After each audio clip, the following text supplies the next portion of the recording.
Os negócios agrícolas têm segurado a economia brasileira. O PIB, Produto Interno Bruto, voltou a ficar positivo por causa do campo. No Rio Grande do Norte, houve até crescimento de empregos no mês de junho. Apesar do bom momento do agronegócio, o drama de agricultores e criadores no estado é a seca, que já completou 6 anos. O que tem dado certo na lavoura potiguar? O que leva a vaca para o brejo? Qual incentivo pode ajudar o produtor rural no semiárido? Meu convidado da semana é José Vieira, presidente da Federação de Agricultura, Pecuária e Pesca do Rio Grande do Norte. Dá para se ter uma ideia dos prejuízos com a seca prolongada, que já dura quase 6 anos? Jorge, a seca, os prejuízos com a seca, ele é incalculável. É diferente os prejuízos de uma enchente, que você tem o problema localizado naquele momento e você ali consegue mensurar qual foi o prejuízo. A seca não, ela vem corroendo dia a dia. Então é impossível você tentar, inclusive, mensurar de fato qual é o grande prejuízo econômico que uma seca de um período de 6 anos ela traz. Mas o maior prejuízo eu acho que é a perda do produtor rural. Esse sim, quando você perde esse produtor, que ele abandona a atividade em função desses fatores, aí sim que eu acho que é o grande prejuízo que o setor tem. Quem mais perdeu? A agricultura ou a pecuária? Os dois, de certa forma, houveram perdas. A pecuária de leite, de corte, eu imagino aí que a de corte nós perdemos em torno de 40% a 50% do nosso rebanho. Não é em função só da seca, mas também por vários fatores. Muitos pecuaristas venderam uma parte do seu rebanho para poder tentar salvar o outro, enfim. Com relação ao leite também. O leite, ele, além da perda da produção de leite, em função da seca, nós tivemos problema no atraso de pagamento do programa do leite ao longo dos anos. Então, vários fatores, a questão do endividamento rural também fez com que os produtores deixassem a atividade de leite. Com relação à agricultura, nós temos duas agriculturas, a agricultura irrigada e a agricultura de sequeiro, aquela que depende da chuva.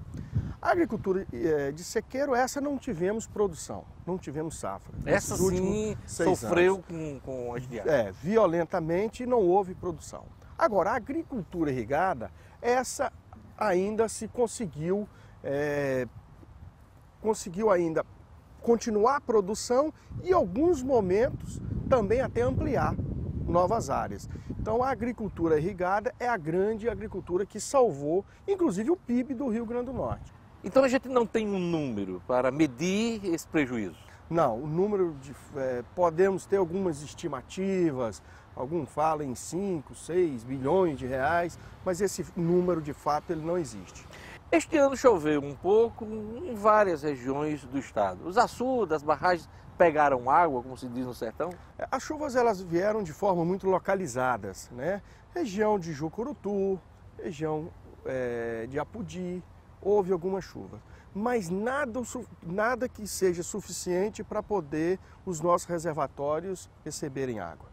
Eu digo para você que a barragem Armando Ribeiro, hoje nós só temos 18%. Gargalheiras, né, em Acari, Uitães, em Caicó, eles estão completamente secos. Então, a situação hídrica do estado é a pior dos últimos 6 anos, é a que nós estamos vivendo nesse momento. O agricultor do Rio Grande do Norte aguenta mais um ano de seca, de estiagem, diante desse quadro que você apresenta aí, da capacidade hídrica? Eu acho que o pior, né, as grandes perdas já ocorreram. Eu acho que quem conseguiu chegar até esse momento dos 5, 6 anos de seca, ele de certa forma ele se organizou, né, em relação a volumoso, ele tinha alguma reserva, conseguiu. A chuva, apesar dela não ter feito juntar água, mas houve produção. Nós tivemos uma seca verde, então não houve agricultura, mas de certa forma houve alimentação para o rebanho. E o nosso rebanho, como diminuiu, então você tem uma certa segurança de volumoso aí. Então nossa situação hoje é de seca verde? A seca verde é aquela que nós temos o capim verdinho nos pastos, mas nós não temos reserva d'água. Isso quer dizer o quê? Que novembro, dezembro, vem a seca, né, que é o período de estiagem normal e natural, e nós vamos aí passar por um período aí, mais uma vez, de escassez de água. E o capim, vamos perder ele, porque vai ser o período aí de seca normal e durante o nosso período de seca tradicional. Zé Vieira, muito se fala em convivência com a seca. O nordestino, o norte-grandense, já chegou nesse estágio. O que é que você entende por convivência com a seca? Eu não gosto muito dessa palavra convivência com a seca, não. Eu acho que nós precisamos de ganhar dinheiro com a seca, porque a seca sempre vai existir, independente dos anos. Então nós temos que fazer com que o período de seca nós trabalhemos com ele e que ele jogue favorável ao nosso setor. Esse negócio de conviver, não. Nós precisamos de ganhar dinheiro com a seca. Como? Com tecnologia, com inovação, com qualificação, com acesso facilitado a crédito, com a questão de assistência técnica continuada aos produtores. Então, existem vários elementos, várias ferramentas que é possível, sim, você poder ganhar dinheiro mesmo no período de seca. Quais as cadeias produtivas hoje aqui no Rio Grande do Norte que podem conviver com essa seca? A agricultura irrigada é uma. Nós recentemente fizemos um grande seminário onde nós trouxemos o que tinha de melhor aplicado no semiárido nordestino, validado pela universidade, aprovado pelos nossos centros de pesquisa agropecuários, onde, por exemplo, a questão da apicultura, nós não queremos só que o produtor do semiárido produza mel, não, produzir o pólen, a abelha rainha, o própolis, produtos de valor agregado. O semiárido, Jorge, eu não tenho dúvida que será a nova fronteira agrícola brasileira. Na hora que for aplicado tecnologias, inovações de uma forma adequada e localizada, eu não tenho dúvida que nós vamos ter aí resultados extraordinários. O Rio Grande do Norte é um exemplo desse. Recentemente eu visitei uma fazenda produtora de uva. O Rio Grande do Norte produzindo uva, uma produção extraordinária. Para você ter uma ideia, é o segundo ano dessa fazenda produzindo uva. Conseguindo tirar 5 safras. Ora, não tem ninguém nesse mundo que consiga concorrer com uma produtividade dessa. Se você for para a Europa, se consegue no máximo 1 safra ao ano. Aqui, durante 2 anos, se conseguiu 5 safras. Então, existe um potencial extraordinário. O que nós precisamos é de ter programas e projetos adequados ao semiárido e ao Rio Grande do Norte especificamente, que é um estado abençoado por água. Nós temos água no subsolo, diferentemente do Ceará e da Paraíba. Quais as perspectivas em relação à estiagem? O que é que vem por aí? Bom, os meteorologistas, os pesquisadores dizem que esse ano de 2017 é um ano de transição. E nós tivemos já reuniões no IMET, que é o Instituto Meteorológico Brasileiro, e ele está mostrando que os próximos anos, 2018, 2019, 2020, 2021, 2022, serão anos extraordinários de inverno. A quebra da safra, a redução do rebanho, a dificuldade até de acesso a dinheiro novo, são efeitos também da estiagem e que prejudicam e têm um impacto decisivo no endividamento dos agricultores e produtores rurais. Como é que está a renegociação de dívidas? Nós trabalhamos, isso foi um trabalho árduo da Confederação Nacional da Agricultura, que nós conseguimos a renegociação, uma lei, que é a Lei 13.340, que trata da renegociação das dívidas dos produtores rurais. Lei do ano passado, né? Foi do ano passado. O que é essa lei? Essa lei deu oportunidade aos produtores rurais que contraíram empréstimos de 2006 até 2011, enfim, 2006 não, até 2011, 31 de dezembro de 2011, para trás, o governo deu condições para poder liquidar ou renegociar, inclusive quem já estava inscrito na dívida ativa. Porém, o período de seca ficou de fora, que é de 2012 a 2016. E no último dia 25 de julho, o governo federal também, o Conselho Monetário, deu também a possibilidade dos produtores que contraíram empréstimo do dia 1º de janeiro de 2012 a 31 de dezembro de 2016, que esses produtores pudessem renegociar essas dívidas. Esse prazo então está reaberto? Está reaberto até 31 de dezembro agora, para os produtores renegociarem suas dívidas contraídas justamente nesse período. Até 31 de dezembro deste ano. Precisa de procurar o banco para renegociar, prorrogar na realidade. E aí esse produtor, ele vai pagar a primeira parcela em 2021, tendo a possibilidade de ter até 2030 para liquidar. Então nós nunca conseguimos, durante esses anos todos, uma oportunidade de fato que pudesse favorecer aos produtores do semiárido nordestino uma condição especial de renegociar suas dívidas. E aí o melhor de tudo, ele renegociando, ele vai ter condições de buscar novos recursos nas instituições financeiras. Ou seja, ele será reinserido novamente na economia rural, que para nós é de fundamental importância. Geração de empregos.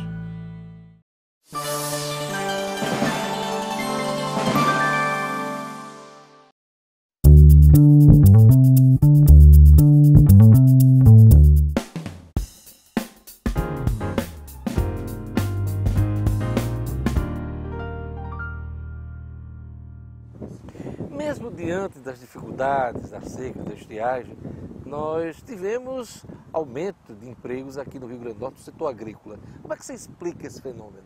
Nós estamos entrando no período da safra, principalmente da fruticultura irrigada. E houve, de certa forma também, em função do Rio Grande do Norte ter água no seu subsolo, recebemos produtores de outros estados, principalmente do Ceará. Produtores da fruticultura vieram fazer plantios de fruta aqui no nosso estado. Então, além de nós iniciarmos o período da safra, houve um aumento de área na produção. O resultado está aí, né? O melão, por exemplo, o principal produto da nossa pauta de exportação. Além do melão, nós temos a melancia, nós temos banana, nós temos a manga, o mamão. Então, enfim, a tendência é de aumento de emprego. Eu não tenho dúvida que os próximos meses, começamos também agora a safra da cana-de-açúcar. Né?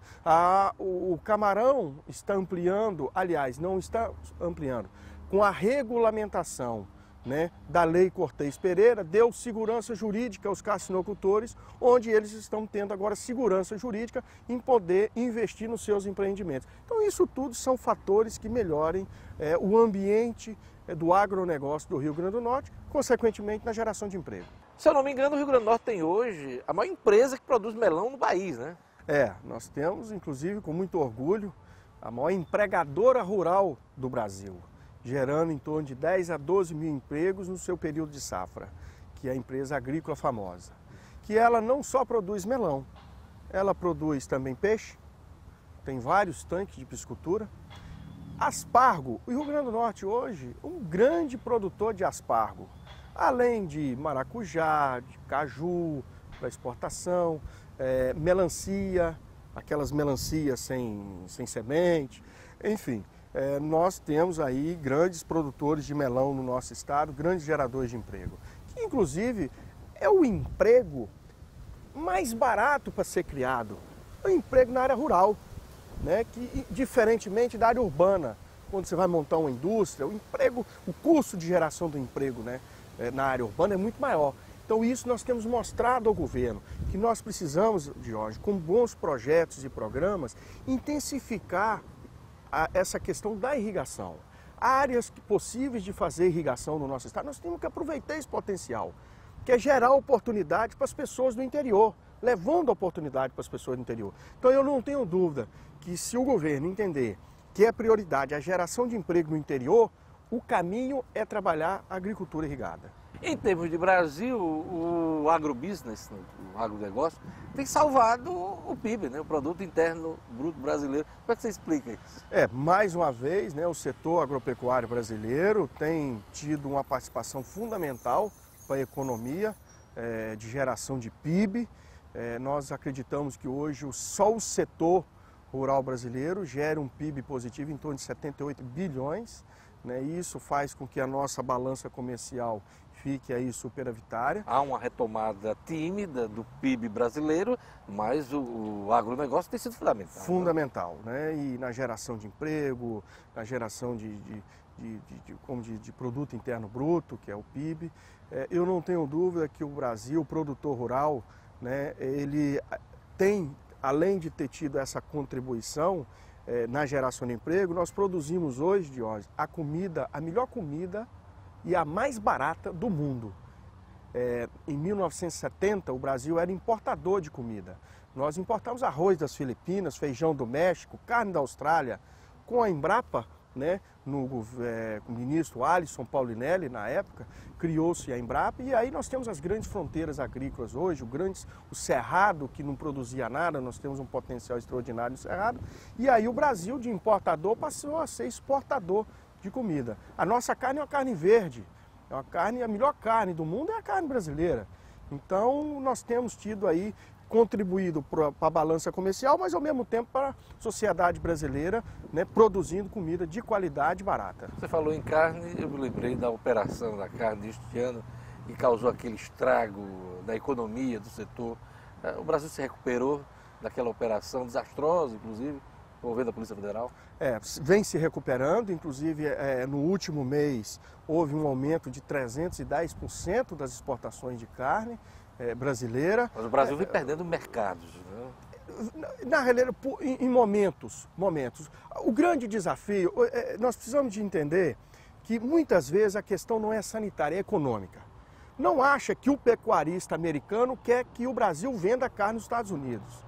Desde o momento que o Brasil conseguiu agora, recentemente, colocar carne nos Estados Unidos, os pecuaristas americanos vêm fazendo um lobby violento para que não continue a venda de carne. Porque ninguém consegue concorrer com a carne brasileira.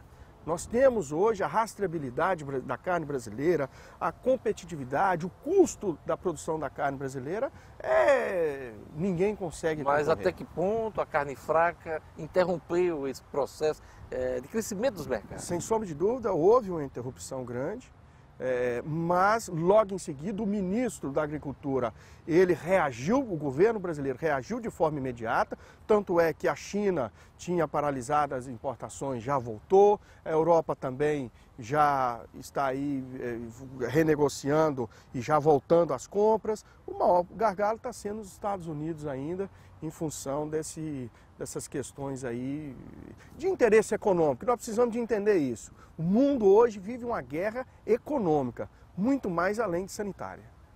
O Rio Grande do Norte sediou um evento muito importante da agropecuária, né? A Agropec.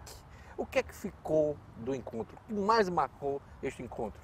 O que mais marcou foi justamente no Agropec, logicamente que nós recebemos caravanas de todo o Nordeste, né? Foram 72 caravanas, 89 palestrantes, inclusive de fora do Brasil, onde nós tivemos a oportunidade de sediar junto, dentro do Agropec, o 5º Congresso Brasileiro de Palma. O que ficou? O que ficou para os produtores rurais que participaram do evento foi a informação, a tecnologia, mostrado pelos vários palestrantes, né, espalhados pelo Brasil todo, que tiveram a oportunidade de trazer essas informações para cá, que o semiárido nordestino ele é viável, o sertão dá certo, desde que nós consigamos aplicar a tecnologia adequada, desde que o nosso agricultor, o nosso produtor, seja qualificado. Hoje nós precisamos de levar essa qualificação para nossas propriedades, porque na hora que você melhora o nível de qualificação, que coloca uma tecnologia adequada, você melhora a produtividade. Aumentando a produtividade, você melhora a renda do produtor rural. Então, eu vejo que na hora que o governo brasileiro entender que precisa de ter uma política adequada para o semiárido nordestino, que não existe, infelizmente não existe, a política agrícola brasileira se passa uma régua de norte a sul, a mesma política que é do sul do país, do Goiás, Minas, São Paulo, é a mesma aplicada no semiárido nordestino. Isso não dá certo, isso não funciona. Tem que haver uma diferenciação. Não tenho dúvida que na hora que o governo brasileiro entender, e essa tem sido nossa luta, que nós precisamos de ter uma política adequada para o semiárido, com assistência técnica continuada, com acesso desburocratizado, né? O FNE brasileiro, do Nordeste, que é o Fundo Constitucional do Nordeste, ele precisa ser melhor aproveitado. E aí o Banco do Nordeste tem um papel fundamental na desburocratização de acesso ao crédito. Porque hoje qualquer um de nós entramos numa concessionária de carro, saímos com o carro 0 km. Agora vai querer comprar um trator. Você demora 6 meses, 8 meses, até 1 ano para conseguir um crédito para comprar um trator que é para produção. Então o senhor acha que o Banco do Nordeste não está cumprindo seu papel de fomento dessas atividades agrícolas? Eu vejo que o Banco do Nordeste precisa de repensar sua postura com relação ao Nordeste, com o excesso de burocracia, né? O banco ele não está em sintonia com a sociedade nordestina. Precisa de ser mais protagonista, porque é ele que tem o papel de operacionalizar os recursos do Fundo do Nordeste, que inclusive eu questiono. Eu acho que isso não pode ser reserva de mercado. O Fundo Constitucional não pode ser reserva de mercado do Banco do Nordeste. Eu acho que a Caixa Econômica, o Banco do Brasil também deveriam operacionalizar o Fundo Constitucional, inclusive dando maior possibilidade aos produtores, ao comércio, à indústria, à agricultura, de procurar quem dá melhores condições. Qual a importância do selo de qualidade das queijeiras, recentemente aprovado pela Assembleia Legislativa do Estado? O Brasil vive uma dicotomia interessante. Você hoje, o queijo produzido que não tem a inspeção federal, você pode comer ele no Rio Grande do Norte, mas se você atravessar a fronteira com a Paraíba, lá já é proibido. Como se o queijo daqui matasse a pessoa do outro lado da fronteira. Não existe isso. Então esse selo é fundamental justamente para poder dar segurança às queijeiras, principalmente as queijeiras artesanais, que ela possa ter um mínimo de regulamentação, de segurança sanitária. Uma padronização. E aí você consegue dar o quê? Segurança àquele pequeno produtor, colocar valor agregado no seu produto. Na sua queijeira, lá na sua fazenda, ele produzir um produto artesanal, de qualidade e ter oportunidade de vender. Se eu não me engano, são mais de 300 queijeiras só no Seridó, né? Sem sombra de dúvida. E a qualidade do nosso queijo é extraordinária, né? Nós temos queijo de excelente qualidade. Então nós não podemos perder as raízes, a cultura. A legislação não pode acabar com a cultura do Nordeste, que é do nosso queijo manteiga, do queijo de coalho. Então nós precisamos de adequar, fazer uma adequação para que nós possamos ter segurança de saúde, de sanidade, mas ao mesmo tempo de dar oportunidade aos pequenos de comercializar seu produto artesanal. Como é que está o momento da carcinicultura aqui no Rio Grande do Norte? Bom, com a lei Cortez Pereira, nós passamos a ter uma segurança jurídica maior. Apesar de que alguns ainda, fiscais, ideológicos, não reconheçam e nem querem reconhecer nem a legislação estadual e nem o Código Florestal brasileiro. Mas nós estamos mostrando, e aí uma determinação do próprio governo federal e do governo do estado, mostrando que lei é para ser cumprida. E aí os fiscais precisam de obedecer isso. E isso tem nos dado segurança jurídica no negócio da carcinocultura de um modo geral. Qual a importância da reforma trabalhista para o setor rural? Fundamental. O setor rural ele era punido com uma norma chamada horas intíneras, que era que quando um trabalhador colocasse o pé por lá de fora da sua residência, já começava a contar como hora trabalhada.